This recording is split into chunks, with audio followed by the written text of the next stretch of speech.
sir আমাৰ কাৰণে থাকি পেলাই আপোনালোকৰ এটা কাম কৰি পানীটো কমাৰ লগে লগে ঘৰটোৰ যিটো ক্ষতিপূৰণ পাব লাগে মই যিমান সোনকালে পাৰো আপোনালোকক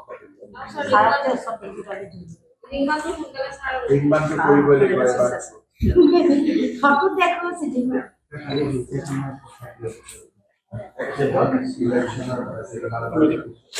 এবাৰ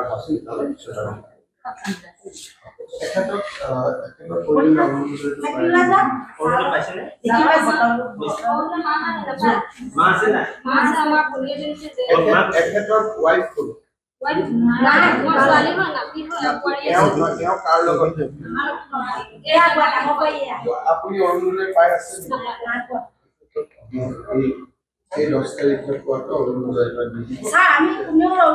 এইবাৰতো চবেই পাব ডিচেম্বৰলৈকে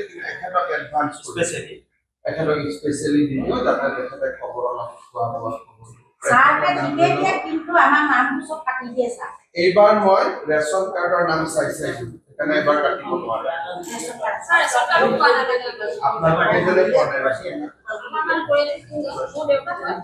ৰেচন কাৰ্ড আপোনাৰ নামটো সোমোৱা নাই ৰেচন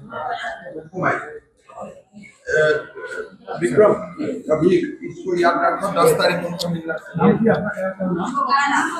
খোৱাং বিধানসভা সমষ্টিত দিহিং নদীৰ কেইবাটাও ৰিং বান্ধ ভাঙি যোৱাৰ কাৰণে বহুত মানুহ বানপানীত আক্ৰান্ত হৈছে 2টা 3টা ৰিলিফ কেম্প হৈছে বহুত মানুহ ৰিলিফ কেম্পত অহা নাই ঘৰত আছে আজি মই গোটেইখিনি চালোঁ আৰু মথাউৰি ভঙা অংশটোলৈকেও মন্ত্ৰী ৰঞ্জিত দাস আৰু বিধায়ক চক্ৰ গগৈ এতিয়া যাব পানী কমিলে আমি ৰিং বান্ধখিনি বনাই দিয়া ৰাস্তা ঘাটখিনি পুনৰাই বনাই দিয়া আৰু যিখিনি মানুহৰ ঘৰ আদি ভাঙি গৈছে তেওঁলোকক সহায় কৰা এই গোটেইবিলাক কাম আমি কৰিম আৰু এতিয়া ৰিলিফ কেম্পত মানুহখিনিয়ে কৈছে বিশেষ অসুবিধা হোৱা নাই বুলি তথাপিতো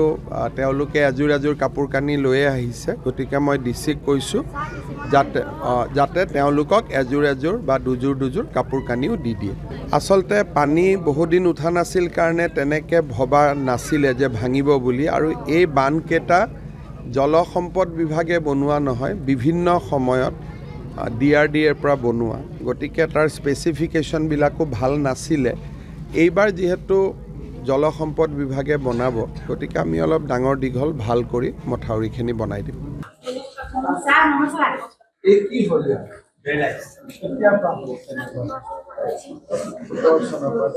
কি কৰাইছে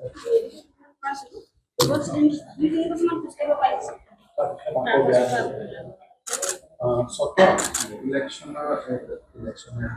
বানপানীৰ পিছতে